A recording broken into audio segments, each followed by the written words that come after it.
This is really embarrassing, but I'm sharing it all today. I'm not holding back. I'm pulling back the curtain and sharing the newbie mistakes that I made when I first started out, and that way you don't have to make those same mistakes too. So whether you're just starting out or you have been exploring in the lifestyle for a while, these reflections will save you from some awkward situations and a lot of heartache. So let's dive in and break down my mistakes so you can continue to grow in your BDSM journey. Welcome to the Doms of Living podcast. So my first newbie mistake was buying too much gear instead of focusing on other skills and mindset. So I remember when I got my first collar, I was super excited. I thought I was finally an official sub, and I was just so excited to have that collar, like more excited to have the collar than actually be a submissive. And new gear can be really exciting. It's something new to play with, something new to learn. New hobbies are always fun. So getting new gear, there's nothing wrong with being excited to have new gear. But it distracted me from the more essential parts of BDSM. And our toy collection quickly grew. We got paddles, every restraint you can think of, handcuffs, ankle cuffs, leashes. We got floggers and riding crops. And so just all the things, ball gags, all of it that was out there, you name it, we had it. But I was more concerned about the toys and the gear than really focusing on my submission and being obedient to my dom and being attentive to him, and just forgetting why I wanted to be a submissive in the first place. So some things I was neglecting was things like communication. Communication is so essential as a dom sub couple. That's how you grow. That's how you progress. I was also neglecting the area of trust and learning how to know what I needed to build that trust in my dom and to communicate to my dom what I needed to build trust in him. So I should have been prioritizing the emotional connection over the material possessions and all the gear, all the pain implements, and I should have been focusing on the more important things. So again, what I should have done and what you can do too is just start with minimal gear. So just things like a simple collar, a couple restraints, and maybe one pain implement, like one flogger, one paddle, and focus more on the emotional, the psychological aspects of BDSM before you move on, because there's always going to be new gear. Even at this point in my relationship, when we've done everything, we've tried everything, I still see new toys and gears and get super excited and want to try those. So you're not missing anything. Those toys and gears will always be there. There's going to be new releases all the time.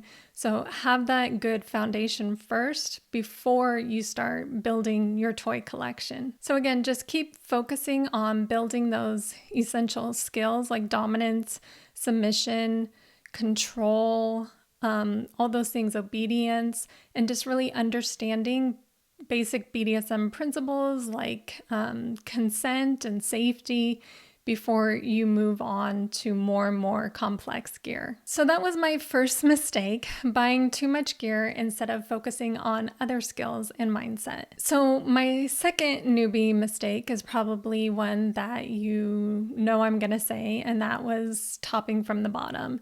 So maybe you've heard of topping from the bottom before, maybe you've heard negative things about it, or you've heard misconceptions. But basically, what topping from the bottom is just when the submissive takes on more of the dominant role in the relationship.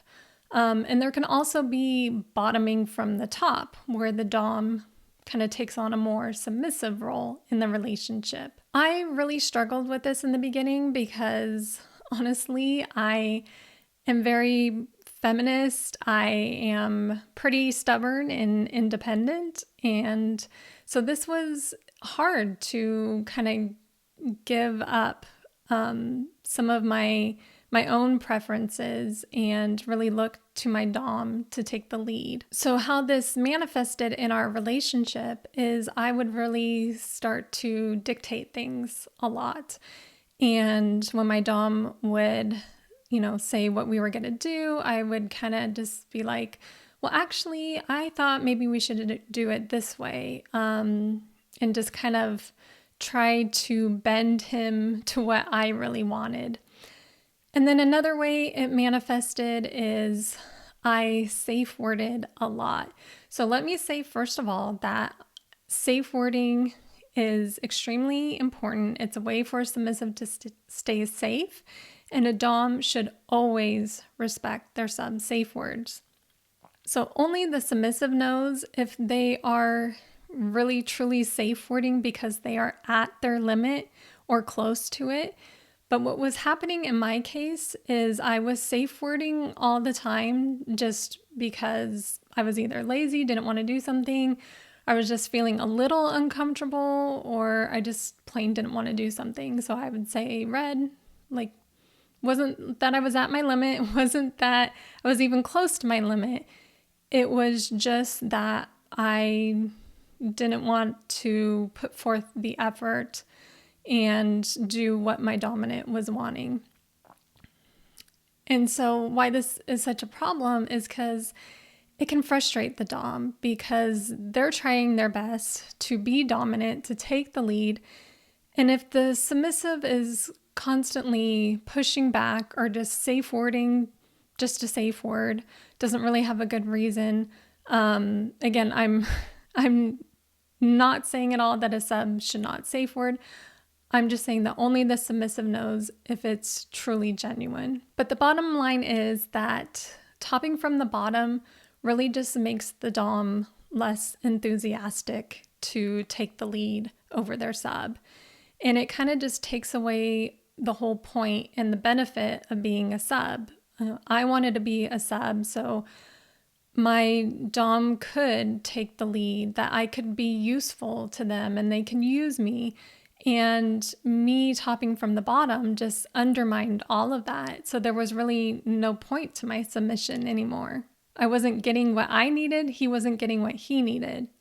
So instead of topping from the bottom, like I did a lot, you need to communicate your needs and desires effectively without undermining that established dynamic. So one of the ways you can do this is with journaling. So journaling gives the submissive and the dom a safe place to kind of vent their thoughts, to kind of brain dump, so that way they can be in a better headspace and a clearer headspace to then fulfill their role. Also, check-ins are extremely important. So these could be things like a daily check-in where the sub can kneel and really express openly how they're feeling, or something that we like to do is a weekly check-in before my dom goes to work. And that way we're both on the same page. If I'm needing him to be more dominant, I can express that. If he's needing me to be more submissive, he can express that too. And it's all about how you communicate.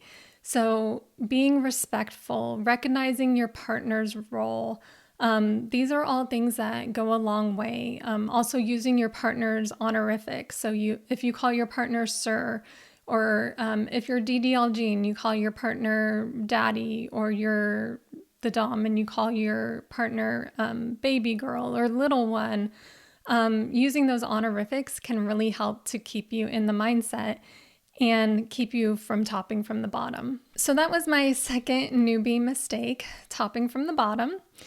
And mistake number 3 was not going to in-person events. When I first started being in the lifestyle, I was so nervous about going to different groups and in-person events. I was afraid that I wouldn't fit in. I was afraid that I was too much a newbie, and people would recognize that right off the bat, that, people would laugh at me and laugh at my skills. I was afraid that I wasn't pretty enough, that I would stick out like a sore thumb. I thought I was too old. So all of these reasons held me back. Plus, I have social anxiety. So just overall, I am a really anxious person, and especially meeting new people, being in new environments. So I really held back from being a part of the BDSM community in person. But going to these in-person groups and events is so important when you're new, because it gives you a chance to meet people in the lifestyle, see that they are just like you. There's people of all genders, people of all ages, all nationalities, all skill levels, and they have this passion for BDSM and the Dom Sub lifestyle. And you build this huge support system that is just so valuable when you're first starting out. You can bounce ideas off of them, get advice and feedback. It's just, I highly, highly recommend it. And I always say that it takes a village to raise a Kingster. So by us not going to these in-person events and groups, it really held us back. It held us back from growing as individuals and also growing in our relationship, and just really being a part of the community. And because we didn't have anyone to talk to other than each other, really, we were constantly feeling like, am I doing this right? Are we doing this right? And it really, really stunted our growth. And now I know it can be hard to find groups and events in your area, even if you're in a small rural town. So if you're a Dom Sub training member of our course, definitely check out the resources there, because we have directories for finding these types of events in your local area, and just lots of tips for how to navigate them as a newbie. So if you're a member of that course, definitely check out the resources there. So that was my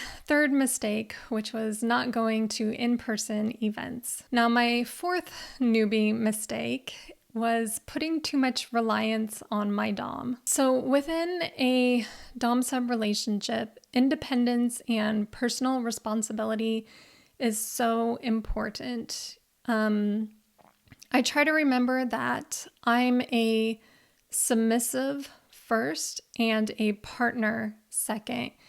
And so even if I didn't have a partner, I would still consider myself a submissive. It's part of my identity, and it should be the way for Doms too, that they should be a dominant whether or not they even have a partner. But in the beginning, I really just over-relied on my Dom and sort of just created this codependent relationship and just expected him to do everything, and just be in charge of, education for both of us, learning and growing for both of us, and me not doing my part. So it created really this imbalanced dynamic, and it really hindered my personal growth and his growth too. So some reliance on your partner is okay and is actually healthy, but you still want to focus on your own growth too,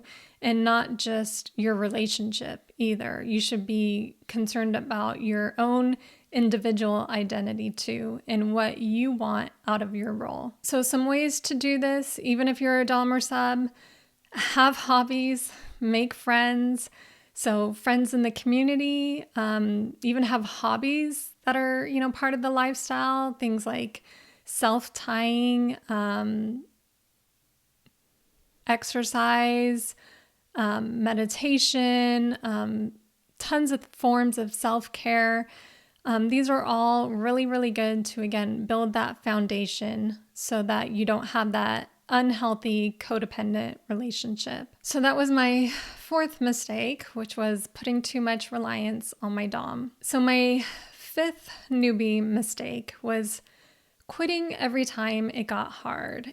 So this is really embarrassing. I don't think I've told anyone this yet, but when we first started out, I, at one time, ripped up our contract.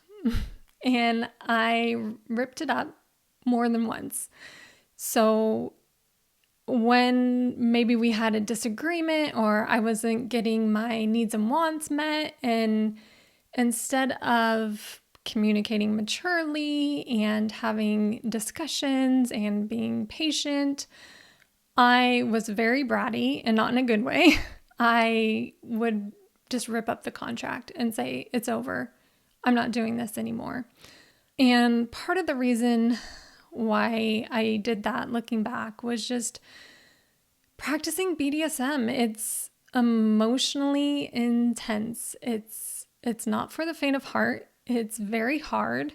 You have to be extremely vulnerable. And so to put myself out there in such a vulnerable state of mind, and to have it not go the way I wanted and I thought it should go and I dreamed of and I expected it to go, it would just really, really upset me. And so I would lash out. So there was lots of times I felt like quitting, and just whenever we had a lapse in communication or I didn't feel like my dom was being consistent enough. Our next episode is actually going to be all about how to be consistent in your dynamic. So definitely check that one out when it comes out. But eventually, by working through those challenges, I learned that I can do hard things, that we could do hard things too, and that we had to really put our heads together and problem solve, get brutally honest with each other about what we wanted, what we needed. And when we did have an argument or a disagreement, because they still happen, we have to figure out what went wrong and learn how we can be more successful in the future. And one thing that we did do that really, really helped is we got help from kink-friendly therapists.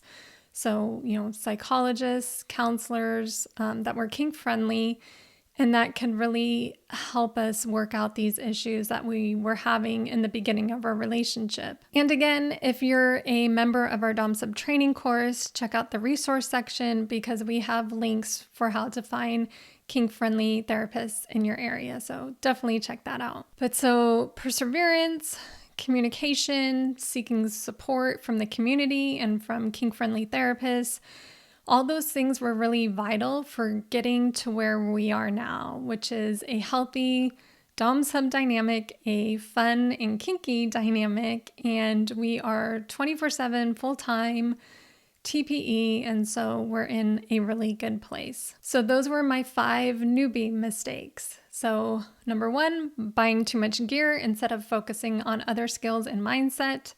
2, topping from the bottom. 3, not going to in-person events. And 4, putting too much reliance on my dom.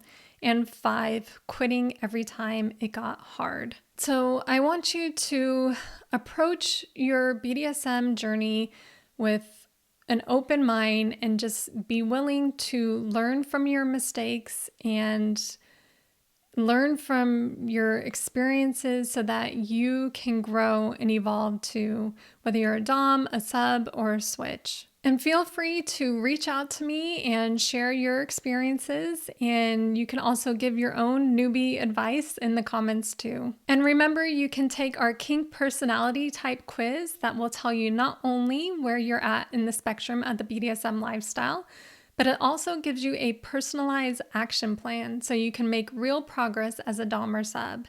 And you can take the quiz for free at domsubliving.com/quiz. It's really fun, really quick, and again, that's at domsubliving.com/quiz. You can check out all of the details and links for this episode in the description and show notes. And be sure to hit subscribe so you never miss an episode.